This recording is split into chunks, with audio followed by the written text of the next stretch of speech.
My dear brothers and sisters, இப்போ பார்த்தீங்க அப்படின்னா நம்ம ஸ்கூல் ஜேர்னிக்கு போகலாமா? ஓகே, இப்போ நான் மறுபடியும் ஸ்கூல் ஜேர்னிக்கு வந்து போகிறேன். நம்ம ஸ்கூல் படிக்கும் போதெல்லாம் பார்த்தீங்க அப்படின்னா மொத்தமாக 7 பீரியட்ஸ் இருக்கும் அப்படின்னு தான் நினைக்கிறேன். மறந்துருச்சுங்க, 7ஆ 8ஆன்னு தெரியல. தப்பாக இருந்தால் மன்னிச்சுக்கோங்க my dear brothers and sisters. ஆனால் காலையில் வந்துட்டு கண்டிப்பாக 4 பீரியட்ஸ் இருக்கும், ஈவினிங்கில் வந்து 3 பீரியட்ஸ் இருக்கும். ஓகேவா? அப்படி தான் நினைக்கிறேன். இல்லை ஈவினிங்கில் 4ஆ என்னன்னு தெரியல. ஓகே, அதில் வந்துட்டு பார்த்தீங்க அப்படின்னா வீக்லி வந்துட்டு கேம்ஸ் பீரியட் இருக்கும், பிடி பீரியட். அதை வந்து பிடி பீரியட்னு சொல்லுவாங்க. எப்படா ஒரு சிலருக்குலாம் பார்த்திங்கன்னா எப்படா அந்த பிடி பீரியட் வருன்னு சொல்லிட்டு ரொம்ப ஈகராக வெயிட் பண்ணுவோம். ஏன்னா அப்போ தான் நம்ம டீச்சர்ஸ் வந்துட்டு கிளாஸுக்கு வரமாட்டாங்க. நம்ம ப்ளே கிரவுண்ட் போயிட்டு நம்ம ஜாலியாக வைப் பண்ணலாம், நல்லா கதை பேசலாம், எக்ஸசைஸ் பண்ணலாம் அப்படின்னு சொல்லிட்டு ஒரு சிலர் வந்துட்டு அந்த பிடி பீரியட்காகவே வெயிட் பண்ணிகிட்டு இருப்பாங்க. ஓகேங்களா? இன்னும் ஒரு சிலர் பார்த்திங்க அப்படின்னா பிடி பீரியட் போது ஒரு சில பிளேயிங்கில் வந்து இருப்பாங்க. நாங்கள்லாம் படிக்கும்போது பார்த்திங்கன்னா வாலிபால் வந்துட்டு ரொம்ப ரொம்ப famous my dear brothers and sister. அதே மாதிரி பேஸ்கெட் பாலும் ரொம்ப ஃபெமிலியர் அந்த டைமில். நான்லாம் வந்துட்டு பேஸ்கெட் பாலில் வந்து இருந்திருக்கேன். நீங்கள் வந்து நம்ப மாட்டீங்க, கண்டிப்பாக நான் வந்து பேஸ்கெட் பாலில் வந்து நான் பிளேயராக இருந்திருக்கேன். உங்களுக்கு அப்படி பிடிச்சமான பிளேயிங் வந்துட்டு எதுன்னு சொல்லுங்கள். Hi, hello my dear brothers and sisters. Okay, இந்த ஆல்ரவுண்டர்னு சொல்லிட்டு இருக்காங்கங்க. எனக்கெல்லாம் அப்படின்னா பார்த்தீங்கன்னா ஃபஸ்ட்டு ஆல்ரவுண்டர்னாவே என்னன்னே தெரியாது. நான் வந்து யோசித்தேன், என்னடா ஆல்ரவுண்டர் அப்படின்னு கேட்டேன். அப்போ தான் சொன்னாங்க கிரிக்கெட்டில் வந்து ரொம்ப இதுங்கக்கா ஆல்ரவுண்டர்னு சொல்லிட்டு ஒரு பிளேயர் இருப்பாங்க. அவங்க பார்த்தீங்க அப்படின்னா ஃபீல்டிங், பேட்டிங், பவுலிங், அப்புறம் விக்கெட் கீப்பர் எல்லாமே அவங்களா தான் இருப்பாங்க. ஓகேங்களா? அவங்களுக்கு வந்துட்டு எல்லா பவருமே இருக்கும். அதனால தான் சரின்னு சொல்லிட்டு அவங்கள ஆல்ரவுண்டர்னு சொல்கிறாங்கன்னு சொன்னாங்க. ஏங்க, இது உங்களுக்கே அநியாயமாக இல்லையா? கிரிக்கெட்டில் மட்டும்தான் ஆல்ரவுண்டரா? ஓகே, நம்ம வீட்லேயே ஒரு ஆல்ரவுண்டர் இருக்காங்கங்க. யாருன்னு பார்த்தீங்க அப்படின்னா உங்களோட ஒய்ஃபு, நம்ம அம்மா.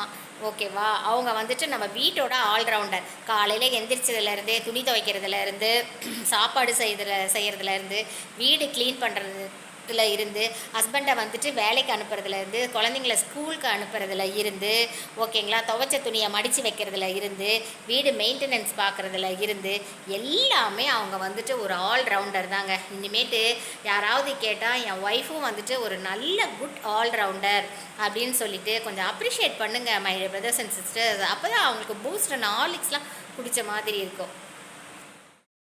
சாங் பிடிக்காதவங்க யாராவது இருப்பாங்களா சொல்லுங்கள்? அந்த காலத்துலேருந்து இந்த காலம் வரைக்கும் சாங்னாவே எல்லாருக்கும் ரொம்ப பிடிக்கும். ஆமாம் தானே my dear brothers and sisters? நீங்களே சொல்லுங்கள். ஓகே, இந்த வீடியோ பார்க்குற என்னுடைய பிரதர்ஸாக இருந்தாலும் சரி, சிஸ்டர்ஸாக இருந்தாலும் அவங்களுக்கும் ஒரு சில சாங்ஸ் பிடிக்கும். ஓகேவா? அப்படி அதுக்கு மேலே என்னன்னு பார்த்தீங்களா, அந்த சாங்கை வந்து பாடியிருப்பாங்கல்ல ஒரு சில சிங்கர்ஸ், அவங்கள வந்துட்டு ரொம்ப பிடிக்கும். ஆமாம் தானே?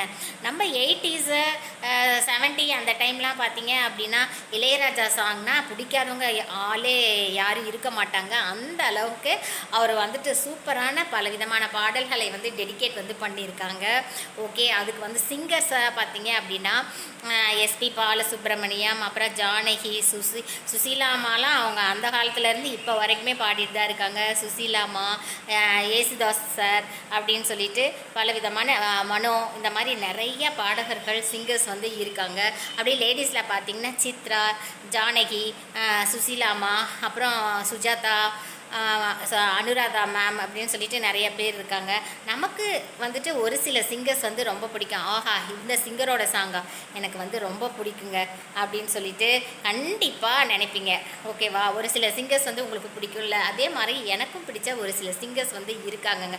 அவங்களுடைய பாடல்கள்லாம் கண்டிப்பாக நான் நல்லா வந்து கேட்பேன், எனக்கு ரொம்ப பிடிக்கும். இன்றைக்கி வந்து வெள்ளிக்கிழமை. ஓகே, இந்த வெள்ளிக்கிழமை அதுவுமா இந்த பதிவு வந்து சொல்லலான்னு சொல்லிட்டு நம்மள ஒரு சிலர் வந்து நான் பார்த்துருக்குங்க, வந்து சாமிகிட்ட வந்து வேண்டி இருப்பாங்க. ஓகேங்களா? வேண்டி வந்துட்டு இந்த மாதிரி நான் பாத யாத்திரையாகவே நான் பழனிக்கு வரேன், திருப்பதிக்கு வரேன், தமிழ்நாட்டிலேருந்து திருப்பதிக்கு வரேன், கர்நாடகாவிலேருந்து திருப்பதிக்கு வரேன், ஏன் கேரளாவிலேருந்து கூட நான் திருப்பதிக்கு வரேன், பழனிக்கு வரேன் அப்படின்னு சொல்லிட்டு வந்து வேண்டி இருப்பாங்க. கரெக்டாக my dear brothers and sisters? நான்லாம் நினைப்பேன், எப்பட்றா அவ்வளோ தூரம் அங்கேருந்து அவங்க வந்து பாத யாத்திரையாக வராங்க அப்படின்ட்டு. அந்த அளவுக்கு அவங்க வந்து சாமியை வந்து ரொம்ப ரொம்ப வந்து வழிபடுவாங்க. சாமி மேலே வந்து ஒரு நம்பிக்கை. கண்டிப்பாக நம்ம வந்து ஒன்று கேட்டால் கண்டிப்பாக சாமி வந்து செஞ்சு தருவார். அந்த செஞ்சு தந்ததுக்கு நேர்த்தி கடனாக நான் வருஷம் நான் வந்து வேண்டியிருக்கேன். என் உயிரில்ல வரைக்கும் நான் நடந்தே வந்து பாத யாத்திரை பழனிக்கு வருவேன், அதே மாதிரி திருப்பதிக்கு வருவேன், வருஷம் ஆனால் நான் வந்து சபரிமலைக்கு வந்து நான் மாலை போடுவேன் அப்படின்னு சொல்லிட்டு ஒவ்வொருத்தர் வந்து வேண்டி இருப்பாங்க. ஒவ்வொரு குடும்பங்கள்லையும் இருப்பாங்க. கண்கூடாக நாங்கள் பார்த்துருக்கோம். என்னுடைய அப்பாலாம் பார்த்தீங்கன்னா நாங்கள் சின்னதாக இருக்கும்போது சபரிமலைக்கு வந்து போயிருக்காரு my dear brothers and sisters. இது வந்து நெக்ஸ்ட் வீடியோவில் கண்டிப்பாக ஒரு ஷார்ட்ஸாகவே நான் சொல்கிறேன். பாத யாத்திரை எல்லாம் ஒரு சிலர் வந்து போவாங்க. தங்களுடைய நேர்த்தி கடனை அந்த பாத யாத்திரை மூலமாக அந்த கடவுளுக்கு வந்து கொடுப்பாங்க அப்படின்னு சொல்லியிருக்கேன். பழனிக்கு போவாங்க, திருப்பதி, திருச்செந்தூர் இந்த மாதிரி நடந்தே வந்து போவாங்கன்னு சொல்லியிருக்கேன். அதே மாதிரி என்னுடைய ஃபேமிலியில் யாருன்னு பார்த்தீங்கன்னா எங்கள் அப்பா அவர் இப்போ இல்லைங்க, அவர் இறந்துட்டார். எங்கள் ஊரிலே சபரிமலைக்கு போகிறத ஃபஸ்ட்டு அறிமுகம் செஞ்சவர் யாருன்னு பார்த்தீங்கன்னா என்னுடைய அப்பா தான். அது வந்து எனக்கு வந்து ரொம்ப ரொம்ப பெருமையாக இருக்குது. அப்போல்லாம் நான் வந்துட்டு first standard to 5th 7th வரைக்கும் நான் அங்கே தான் இது படித்தேன், 6th வரைக்கும். அதனால் எனக்கு நல்லாவே தெரியும். எங்கள் ஊர் பார்த்திங்க அப்படின்னா சேலம் டிஸ்ட்ரிக்ட் புத்திரவனன்பாளையம், அங்கே வந்து நாங்கள் இருந்தோங்க. அதாவது செகண்ட் டாலஸ்ட் முருகர் இருக்காருல்ல, அந்த ஊரில் தான் இருந்தோம். நிறையா வருஷம் அங்கே இருந்தோம். ஒரு 20 years வந்து நாங்கள் அங்கே இருந்தோம். அங்கே குழந்தையிலேருந்தே அந்த ஊரில் ஃபஸ்ட்டு எங்கள் அப்பா தான் சபரிமலைக்கு போகிறதே அறிமுகப்படுத்தினார். குருசாமியாக இருந்தார். 1 வருஷம் 2 வருஷம் இல்லைங்க, 25 வருஷம் வந்து எங்கள் அப்பா வந்து போயிருக்காரு. எங்களுக்கு தெரிஞ்சு சபரிமலைக்கு அவ்வளோ டெடிக்கேட்டடாக கன்னிசாமிகளை கூட்டிகிட்டு போகிறதா இருக்கட்டும், வரதா இருக்கட்டும், அந்த ஆர்கனைஸ் பண்ணுறதா இருக்கட்டும், அவ்வளோ சூப்பராக எங்கள் அப்பா வந்து செஞ்சு கொடுத்தாருங்க. அந்த பெருமை வந்து எனக்கு இன்னமே இருக்குது. நிறைய போலீஸ்கார அங்கிள்லாம் எங்கள் அப்பா டீமில் வந்து வந்திருக்காங்க சபரிமலைக்கு போகிறதுக்கு எல்லாமே. அதெல்லாம் ஒரு ஜாலி வைப்புங்க. குருசாமியாக இருந்தார் எங்கள் அப்பா. அதெல்லாம் கேட்குறதுக்கே ரொம்ப சந்தோஷமாக இருக்குது. ஒரு சிலர்களுக்கு ஒரு சிலமான திறமைகள் வந்து இருக்கும். ஆமாம் தானே my dear brothers and sister. ஒரு சிலர் வந்து நல்லா சாப்பிடுவாங்க, இன்னும் ஒரு சிலர் பார்த்திங்கன்னா நல்லா தூங்குவாங்க. அதுவுமே ஒரு ஹேபிட்ஸாக, அது வந்து தப்புன்னே சொல்ல முடியாது. ஏன்னா அதெல்லாம் நம்ம மனிதனோட சார்ந்து இருக்கிறது. அதே மாதிரி பார்த்திங்கன்னா ஒரு சிலர் பார்த்திங்கன்னா நல்லா சாங்ஸ் பாடுவாங்க, ஓகேங்களா, சிங்கிங்கில் வந்து ஃபஸ்ட்டாக இருப்பாங்க. அதே மாதிரி ஒரு சிலர் பார்த்திங்க அப்படின்னா கரேத்தே, பிளேயிங் அப்படின்ட்டு வேறு திறமைகள்லாம் இருக்கும். ஒரு சிலர் வந்துட்டு நல்ல ட்ராயிங்ஸ் வந்து வரைவாங்க, ஓகேங்களா. வந்து கிளாஸ்க்கே போயிருக்க மாட்டாங்க, ஆனால் எக்ஸலண்ட்டான ட்ராயிங். நம்ம ஃபேஸ் எப்படியோ அதே மாதிரி அப்படியே டிட்டோவை ஆசிட்ஸ் அதே மாதிரியே வரைவாங்க. அவங்களுக்கு படைப்பு திறன் வந்து ரொம்ப ரொம்ப அதிகமாக இருக்கும் my dear brothers and sister. கற்பனை திறனும் அதிகமாக இருக்கும். ஒரு கற்பனையாக ஒன்று மனசில் நினைக்கிறாங்களா, அது வந்து தன்னுடைய கைகள் மூலிமா அழகாக வந்து வரைஞ்சி அதுக்கு வந்து ஒரு தத்ரூபமே வந்து கொடுத்துருவாங்க. உங்களுக்கு வந்து ட்ராயிங் பண்ணுற பழக்கம் இருக்கா? நான் வந்து இது ஏன் சொல்கிறேன் அப்படின்னா என் தம்பிக்காக சொல்கிறேங்க. என் தம்பி பார்த்திங்கன்னா எக்ஸலண்ட் ட்ராயிங், அப்படி டிட்டோவாக வரைவார். அவர் வந்துட்டு ட்ராயிங் கிளாஸ்லாம் போனதே இல்லை my dear brothers and sisters. சும்மா அப்படியே பழகிக்கிட்ட தான் அவ்வளோ எக்ஸலண்ட்டாக அப்படியே கண்ணில் ஒத்திக்கலாங்க, அந்த மாதிரி இருக்கும். நான் நினச்சேன் my dear brothers and sister, இவரை எப்படியாவது நான் சினி ஃபீல்டில் வந்து நான் சேர்த்துடணும்னு நினச்சிட்டு இருக்கும்போது தான் இறந்துட்டார். ஓகே, அந்த மாதிரி ஸ்கில்லெல்லாம் இருந்தால் கண்டிப்பாக நீங்கள் வந்து வரைஞ்சி வைங்க, ஓகேங்களா. ஒரு நிறையா வந்து வரைஞ்சி வச்சுட்டு ஒரு ஃபைல் மாதிரி வந்து போட்டு வைங்க. அது என்றைக்குமே அழியாதது. நாம் அழிஞ்சாலும் நாம் மறைஞ்சாலும் நம்ம ட்ராயிங் மூலிமா நம்ம வீட்டில் இருக்கிறவங்க நம்மளை பார்த்துக்கிட்டே இருப்பாங்க. நாங்களும் அப்படி தாங்க. உங்களில் எத்தனை பேர் டான்ஸ் வந்து பிடிக்கும்? ஓகே, சின்னதுலேருந்து வந்து டான்ஸ்னால் எனக்கு வந்து ரொம்ப பிடிக்கும் சிஸ்டர் அப்படின்னு சொல்கிறவங்க எத்தனை பேர் my dear brothers and sisters? கண்டிப்பாக எனக்குமே டான்ஸ்னால் ரொம்ப பிடிக்குங்க. நான்லாம் சின்னதில் வந்துட்டு டான்ஸ் வந்து நிறையா பண்ணியிருக்கேன். நான் 7th வந்து ஹாஸ்டலில் சேர்ந்ததுலேருந்து பரதநாட்டியம் 7th to +2 வரைக்குமே பரதநாட்டியம் கிளாஸஸ் வந்து நான் போனேன் ஒரு மாஸ்டர்கிட்ட. நாங்களாம் ஒரு செட்டு ஹாஸ்டல் ஸ்டூடெண்ட்டு ஒரு செட்டாகவே பரதநாட்டியம்ஸ் வந்து கற்றுக்குவோம். சாட்டர்டே அண்ட் சண்டே ஈவினிங் டைமில் வந்துட்டு ஒரு 2 hours வந்து எடுப்பாங்க. அதே மாதிரி ஒவ்வொருத்தருக்கும் டான்ஸ்னால் ரொம்ப பிடிக்கும். ஸ்கூலில் வந்துட்டு டான்ஸ் காம்படிஷன் அல்லது டான்ஸ் ப்ரோக்ராம் இருந்தால் ஃபஸ்ட்டு எங்கள் குரூப் வந்து கை தூக்குவாங்க. நாங்களாம் கலந்துக்கிறேன் மேம், நாங்கள் கலந்துக்கிறேன் டீச்சர் அப்படின்னு சொல்லிட்டு கை தூக்கி நேம் வந்து கொடுத்துருவாங்க. உங்களுக்கு அந்த அனுபவம் இருக்கா? ஓகே, நாங்களாம் பார்த்தீங்க அப்படின்னா எந்த ஒரு செலிப்ரேஷன்ஸ் வந்தாலும் ஸ்டேடியமில் டான்ஸ் பண்ணியிருக்கோம். அல்லது எபிபனி சென்டர்னு சொல்லிட்டு ஒன்று சேலமில் ஒன்று இருக்குது. அங்கே பார்த்தீங்க அப்படின்னா சண்டே டைமில் வேரியஸ் ஸ்கூல்ஸில் இருந்தெல்லாம் டான்ஸ் ப்ரோக்ராம் காம்படிஷன்ஸ்லாம் ஃபங்க்ஷன்லாம் நடக்குங்க. அதிலலாம் வந்து நாங்கள் பார்ட்டிசிபேட் பண்ணியிருக்கோம். டான்ஸ்னால் எனக்கு ரொம்ப பிடிக்கும் மை டியர் பிரதர்ஸ் சிஸ்டர். உங்களுக்கு வந்து டான்ஸ் வந்து பிடிக்குமா? ஸ்கூலில் வந்து நீங்களும் என்ன மாதிரி டான்ஸ் ப்ரோக்ராம் அண்டு அதெல்லாம் கலந்துருக்கீங்களா? இப்போ நம்ம வீட்டில் யார் சும்மா வைபாக ஆடுவாங்க. ஒரு பாட்டு 2 பாட்டு போட்டாலுமே சலிப்பே தட்டாது, அப்படியே ஆடிக்கிட்டே இருப்பான். எந்த டான்ஸாக இருந்தாலும். அது யாருன்னு பார்த்தீங்கன்னா நம்ம சனா குட்டி தான். டான்ஸ்னால் அவங்களுக்கு வந்து உயிருங்க. என்னைக்காவது வீடே வந்து அலங்கோலப்படுத்தியிருக்கீங்களா? நான்லாம் படுத்திருக்கேங்க. ஏன்னா நம்மளுக்கு வந்து மறதி வந்து ரொம்ப ஜாஸ்தி. மறதி இல்லாதவங்க இருக்கவே மாட்டாங்க. கண்டிப்பாக எல்லாருக்குமே இந்த மறதின்றது வந்து இருக்கும். ஓகேங்களா? ஒன்று எடுப்போம், என்ன பண்ணுறதுனே தெரியாது, எந்த இடத்துல வச்சேன்னே தெரியாது. ஒரு பொருள் வந்து யூஸ் பண்ணுவோம், அந்த இடத்துல தான் இருக்கும், கண்ணும் பார்க்கும், ஆனால் அது வந்து ஒரு ஞாபக மறதியாகவே நமக்கு வந்து இருக்குங்க.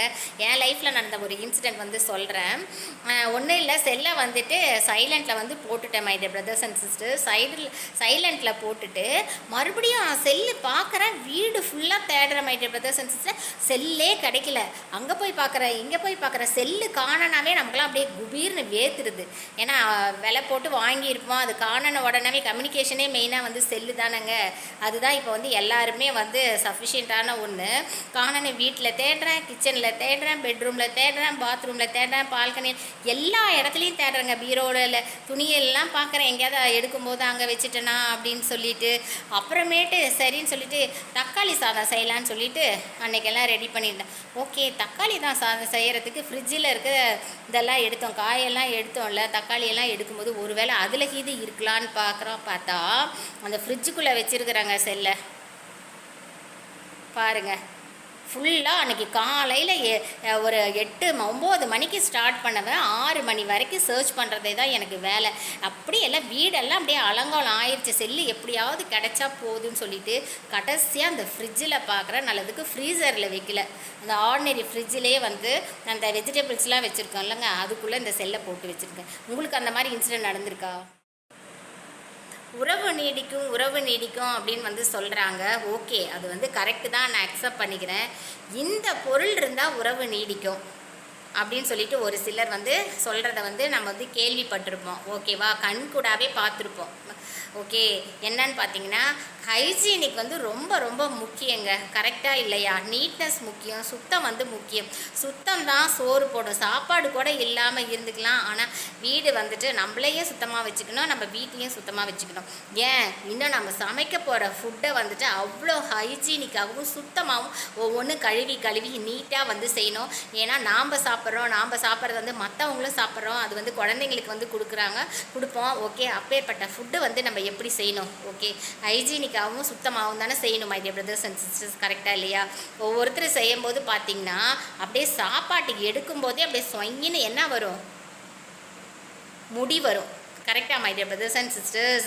அப்படி முடி வந்த சாப்பாட்டை நம்ம எடுத்து பார்க்கும்போதே மனசெல்லாம் ஒரு மாதிரி ஆகிடும். என்னடா அது முடி இருக்கே அப்படின்ட்டு. அதுவும் நம்ம பக்கத்தில் உட்காந்து ஒருத்தர் யாராவது ஆஃபீஸ் ஆகட்டும், யாராவது பக்கத்தில் உட்காந்து சாப்பிடும்போது நம்ம ஃபுட்டில் முடி இருந்தால் அது எவ்வளோ ஒரு கஷ்டமாக இருக்கும், ஒரு ஷேமாக இருக்கும். என்னடா ஃபுட்டுலெல்லாம் முடி இருக்குது, இப்படியெல்லாம் எடுத்துகிட்டு வந்து சாப்பிட்றாங்களே. அந்த ஃபுட்டை வந்து மறுபடியுமே நம்ம சாப்பிட்டு தான் ஆகணும், வேறு வழி இல்லை. ஃபுட்டை வந்து வேஸ்ட் பண்ணக்கூடாது. ஓகேவா? அதுக்கு ஒவ்வொருத்தரும் சொல்லுவாங்க, முடி எடுத்த உடனே ஆஹா முடி வந்துருச்சா, ஃபுட்டில் உறவு வந்து நீடிக்கும். ஓகேவா? உங்களுக்கு வந்து ஒய்ஃப் செஞ்சு கொடுத்தாங்களா, அவங்க உறவு நீடிக்கும். எங்க ஃபுட்டுலலாம் முடி கிடந்தால் உறவு நீடிக்குமா? இது என்ன இதுன்னு எனக்கு தெரியலங்க. சரி, டெய்லி இனிமேட்டு ஆஃபீஸ் போகும்போது சாப்பாடு கொஞ்சம் ஒரு 4 கொத்து முடியை போட்டு கொடுத்தா அது டெய்லி அந்த கொத்து முடியை எடுத்து போடும்போது உறவு இன்னும் அதிகமாக ஸ்ட்ராங்காக நீடிக்குமா? ஓகே, நோ தப்புங்க. செய்கிற சாப்பாடு வந்துட்டு நம்ம சுத்தமானவும் ஹைஜீனிக்காகவும் செஞ்சு நம்ம வீட்டில் இருக்கிறவங்க எல்லாருக்கும் கொடுக்கணும், நாமளும் சாப்பிட்ணும்.